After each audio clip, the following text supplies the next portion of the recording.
So ladies and gentlemen, look at this photo, look at this young chap, look at him and remember who he is. Because today, this chap by the name Ganes, he is a Toastmaster for almost 5 years and have served as a district officer in Toastmasters and has contested in multiple contests.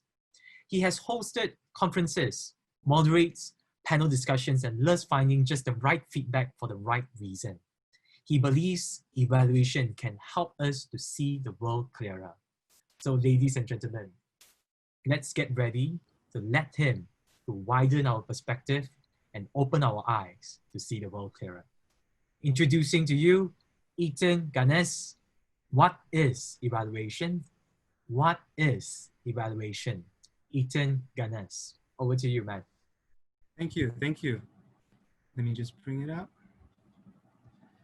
And okay, we are live. So as the most famous sentence of this MCO goes, am I audible? Can you hear me?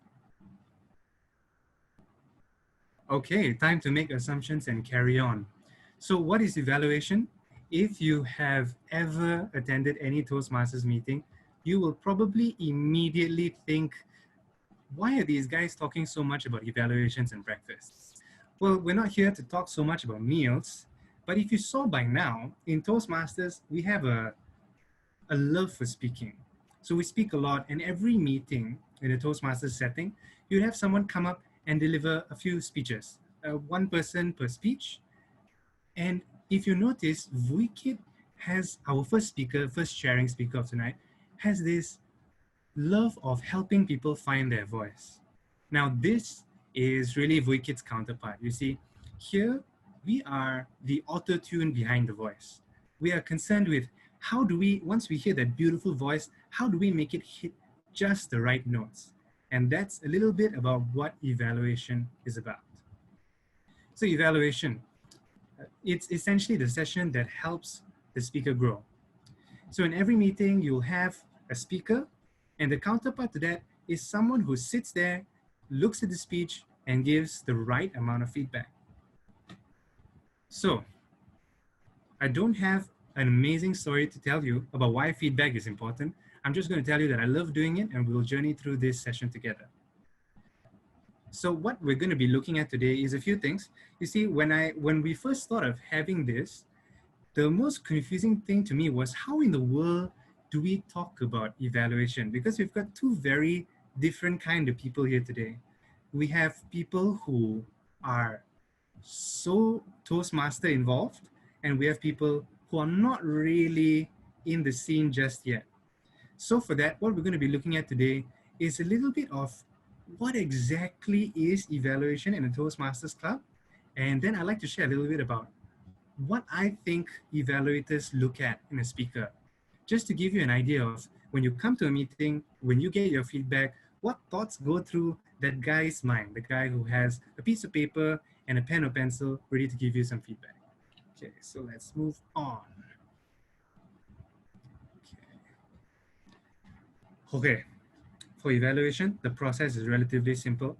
It starts with listening. First, you have a speaker. Let's imagine we have a Vuikit, right? And the Vuikit is our speaker for tonight, and he's asking a very important question. Why public speaking? In that room, you'd have another person. So you'd have an evaluator.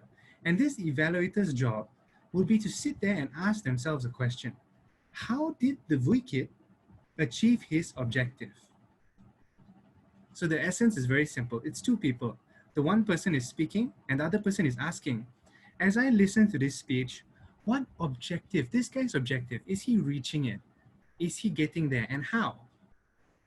So I know the most common question is probably, if you're new to Toastmasters, or if you've just joined, what in the world does a speaker look at? What in the world does an evaluator look at? How are they going to understand my speech?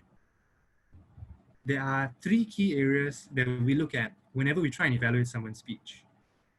So the first one is their delivery. So if you notice Vuikit earlier, right? When he's speaking, his objective is to tell us Why public speaking? Why should we find our voice? How do we do that? Now, with that in mind, how is Vuikit delivering this message? So Vuikit is delivering this message to us. What is his style? Is he very loud? Is he very soft? Is he very emotional? Is he very laid back and chill? So we want to know, how is he delivering this message? What's his style of delivery? The next thing we want to look at is, what is his content? What makes a Vuikit speech? So in this case, Vuikit spoke a lot about a few different stories to build up that feeling of wanting you to find your voice. So he spoke about a story about him and his 15-year-old cousin. He talked about a story of him and his grandma. And he talked about a story of today. What's his life like today? So his content has got a lot of stories. What's in his speech? And lastly, 3 simple letters because the full word is too long for the circle. Organization. How do we pack the speech together? What is the structure of it like? So for Vuikit's speech, his organization is very clear. He has 3 different stories, right? Which is, again, the 15-year-old cousin, his self today, as well as his grandmother's story. So that's his organization. He has 3 very clear points spread over the course of about 15 minutes. So what we want to know is not just these few things. So you see in the center of that circle is the objective. So the question an evaluator would ask themselves as they assess the speaker is, how does the delivery, content, and organization help build up that objective? How do these 3 things bring forth Vuikit's call to all the speakers to find their voice, to go out there and look for it? What is he doing to make this happen? So once we look at that, there comes the part where we look at it and decide, okay, in the delivery, what were some things that were done really, really well? What were some things that really stood out in terms of delivery, content, organization? And then we have, what areas can we improve in these few things? So for example, some of the things that Vuikit did exceptionally well is he was able, sorry Vuikit, I'm using you as my guinea pig, because I realized after you came up with those fantastic stories, I don't have stories, but you are my story tonight. So what you did exceptionally well is he has an amazing way in terms of his delivery, that tone, that touching feel of reaching out to the audience. So his delivery in terms of his expression is really good. Now in terms of his content, he has very good, nicely packed stories. So now if I could think of any areas of improvement, maybe I would look in terms of the content. There is a lot of stories. So how can we make Vuikit be more convincing? Perhaps we could add certain facts. Are there any figures or statements that would convince us that public speaking is good emotionally and technically? So as an evaluator, we look into those few things: delivery, content, organization, and where does it lie? What was done well and what can be done well? So that's just giving you the gist of the thing. So you've listened as an evaluator. You can expect your evaluator to sit and listen to you speak. And the second thing is you can expect them to look into these 3 key areas to assess how your speech went, and then tell you what are some good points and what are some areas of improvement. Now comes the part which we attend Toastmasters meetings for. At the end of all the speech giving, we have a session called the evaluation session, which is a whole close to 1/3 of the meeting, just to bring to life and highlight how well the speaker did. In this session, you'll find the evaluator comes up on stage, they're armed with their assessments, they know what the good points and what the areas of improvement are, and they are going to be delivering a 3-minute speech. So this 3-minute speech, or 3.5, is there to educate the speaker. Now, something that I personally, if I can share with you, was really confused about when I first entered Toastmasters was, why do I get someone listening to my speech coming up on stage suddenly and speaking for 3 minutes? I'm kind of shy. I don't really want people to know so much of my areas of improvement. I really don't want, so it's a lot of fear. Yeah, when you come in, you're very scared. But here's the thing, in Toastmasters, it's not just the speaker, there's also a whole other group. and that whole other group is the audience. So an evaluator's goal is not just to inform the speaker, because you see, after the meeting, the speaker and the evaluator have tons of time to speak, but those 3 minutes is to inform a whole audience. So the speaker's on stage, done his thing, the evaluator's goal is to educate, to give the whole group something to grow with. At this point, the big question becomes, if we only have 3 minutes to deliver all that content, what in the world is the evaluator looking at? Yes, I know that he looks at these 3 things, but how is he doing it? How is he structuring his points? How are they structuring their points for this 3-minute speech? So I would propose, and I've based on my observations, there's roughly 3 areas that evaluators sort of hope to achieve in their session. So the first one is an evaluator in their 3 minutes wants to be as clear as possible. They want to get the message over to you. It's got to reach. The second is it's got to be concise. You've only got 3 minutes, so. And finally, you have constructive. These 3 elements, we're going to look at them and we're going to try and understand how this makes an evaluation. So first, clear. The question every person who's listening to you as a speaker to be is, when I deliver my feedback to you, when I deliver my evaluation to you, does the speaker understand what I'm saying? Are these points clear? Does it make sense? So the goal is for us to reach clarity. Now for this, there are some suggestions that I have, or some things that I like to put forth. You see, I know that a lot of people wonder, if I'm not in Toastmasters, why would I need to understand how the evaluator works? Well, it's simple. It's because every one of us are evaluators. It's just who steps up on the stage that day.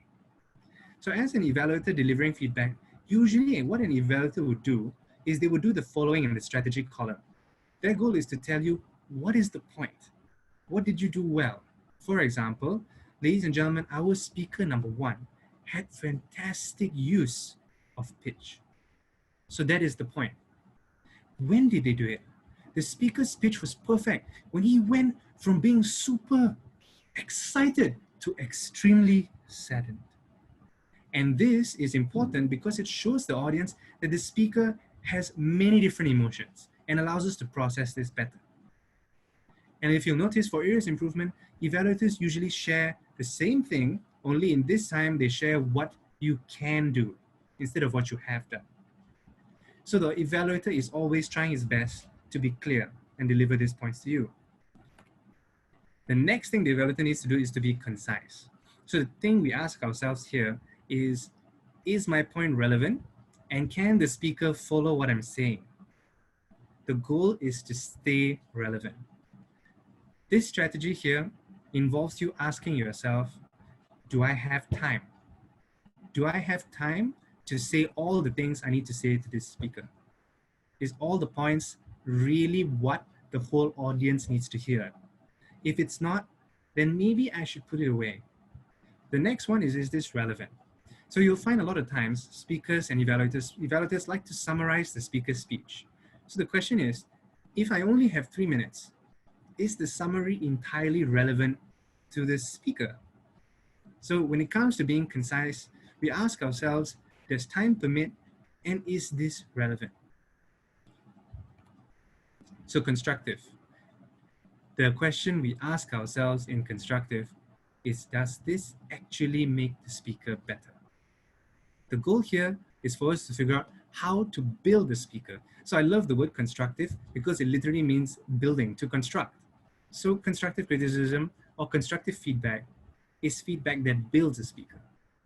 And for this, okay, this is quite the beautiful part. If you're a new member and you've joined Toastmasters, there are a few things that I am pretty sure you'll observe. And you might even see them a bit later. The first is, why is everyone so positive? Why in the world does the evaluator sound so happy to hear my speech? Why do they have so many good things to say about it? How in the world is this possible? Now, this is possible because in Toastmasters, after a while, evaluators learn not to use negative phrasing. So we don't use buts, we don't use howevers, or we use them as little as possible. And the truth is, we do give feedback, we do give areas of improvement. It's just packaged so positively that sometimes a new member may think they're not getting that constructive criticism. We also ask, what is the speaker's potential? What can this speaker achieve in the future? Not today, and how do we get there? And lastly, what exactly is next? So you've given a wonderful speech, but what can I tell you to do immediately? What comes next? We're not talking about, okay, fantastic job, speaker number one. Here's what you need to do in 10 years. It's immediate. So what's do you do next in your speech? Your immediate next speech. So at the day's end, what I want to say is we're here to grow. We've covered a lot of heavy stuff, I'm sure. We looked at what are the areas that an evaluator looks like, and we look at how they craft an evaluation. So what I want to tell you is that sounds extremely complicated, and it is. But the reminder that I have to everybody here is all that I was saying is relevant not just to an evaluator, but to evaluators to be. Because in Toastmasters, we're a peer-to-peer learning platform, which means I may be your evaluator today, but tomorrow you could be mine, which means we are here to grow together. In the process of figuring out how to be critical, how to find those right points, being concise, clear, and constructive, is where we grow. So it may not be perfect today, but the idea is to get going towards perfect. The one thing that I love to highlight always is that if you notice, Obama has changed a lot in these last two speeches, these last two pictures. When you start on your evaluation journey, it leaves you searching for meaning behind every speech. Because when you strive for the objective, and I know I've been very technical today, when you strive to understand a speaker's objective, you strive to understand the meaning behind what they're saying. You strive to be able to explain how in the world they brought that meaning forward. And when you do that, that's when you begin to fall in love with the speeches that you hear. So you gain lots of technical skills, but at the end of the day, the true value is you learn to see meaning in everything, and you learn to fall in love with speeches. If there's one thing I can leave you with today, it's to start and to appreciate the intricate journey that's ahead of you, because every step is another step in the right direction. So thank you. That's all for me for now. I believe there's probably a lot of room to ask about a lot of stuff I've chucked there. So can I hand control to Vijaya? Is it the Zoom Master Vijaya? Correct. So Vijaya, you would like to pose a few questions from Zoom to our speaker? Yes, we have a question for you, Ethan, from Shivanandan Vivekanandan. In your opinion, you cannot say the word but, or is it depends on which scenario you're in? That's an excellent question. See, this is why I love it. So the good question here is, can you or can you not use the word? See, the thing is, the word is just a word. The reason why we don't use it is because of the amount of pressure we have put on the word. You can tell I love evaluating. Anyway, what happens is when we use the word but in our day-to-day conversations, we have developed that that word means something negative. So it's not so much what the speaker hears, it's how they hear it. We say it so negatively so often that the speaker hears the negativity in our voice. In that sense, but automatically sounds a little bit more negative. But I know there are many people who say but very lightly and very low and mellowly. If you can do that, then your however and buts don't carry that same negative feeling. The reason we don't use but is because using but cancels off the benefit of the first sentence. You look wonderful tonight, but that smell, so completely gone. You don't care if you look beautiful, you just know that you don't smell well. So but can be used, it's just, can you say it lightly? If you can say it lightly, then buts and howevers are very much welcome, just like your question. All right, thank you from Vijaya. So because of time restrictions, can we just take one more, but this one coming from Dr. Nathan? Any questions coming from Facebook comments? Yes, Ethan, this question doesn't come from Facebook, but from myself. I would like to know your experience when you get your first evaluation and when you give your first evaluation. Is there any paradigm shift? What your own experience? Please let me know. Thank you.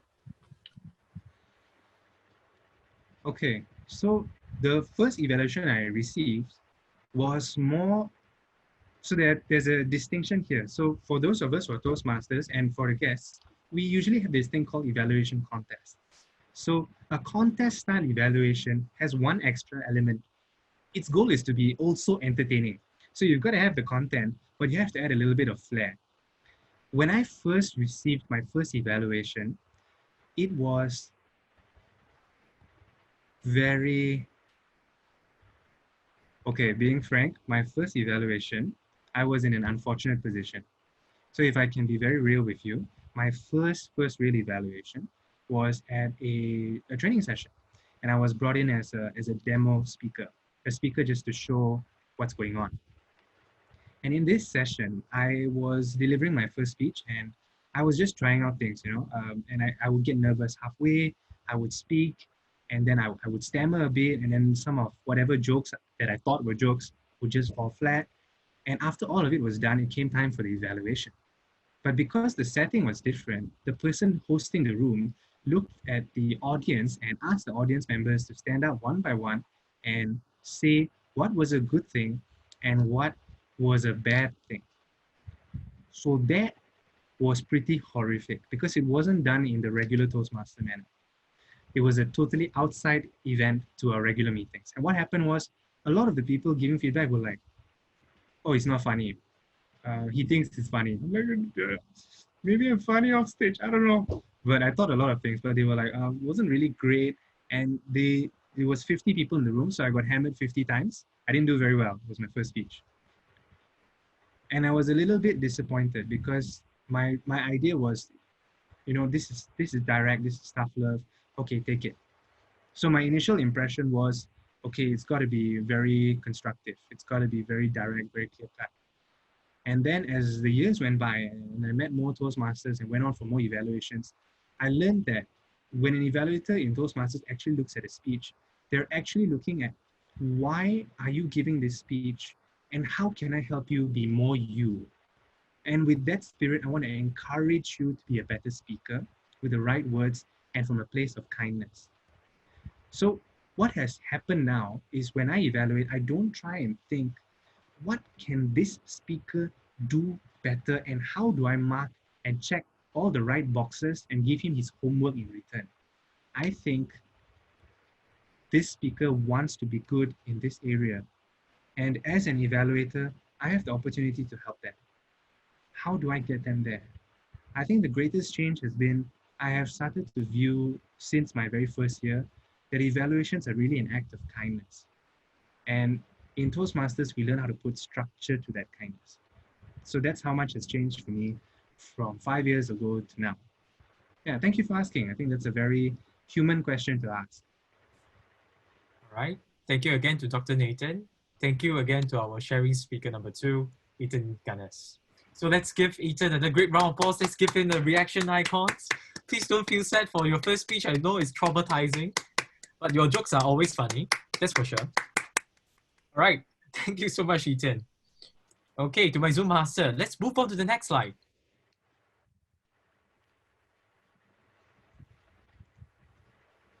Okay, so ladies and gentlemen, please go to this particular webpage for bit.ly/speakerfestfeedback to provide your feedback to this particular sharing speaker, Ethan Ganes. If you have anything that you'd like to reach out to him or you want to give him an encouraging message or anything at all with regards to the way that he shares about evaluation, please do so by going over here, by scanning this QR code or going to this website link, bit.ly/speakerfestfeedback to give your feedback. So here's a special thing. At the end of today's Speaker Fest, if you manage to log in, we are in providing feedback, we will give you some bonus content about the notes of the speakers sharing throughout this particular Speaker Fest. So please remember, this is a free gift And the way that you redeem this is just provide your feedback to these speakers to help them to become better. Okay?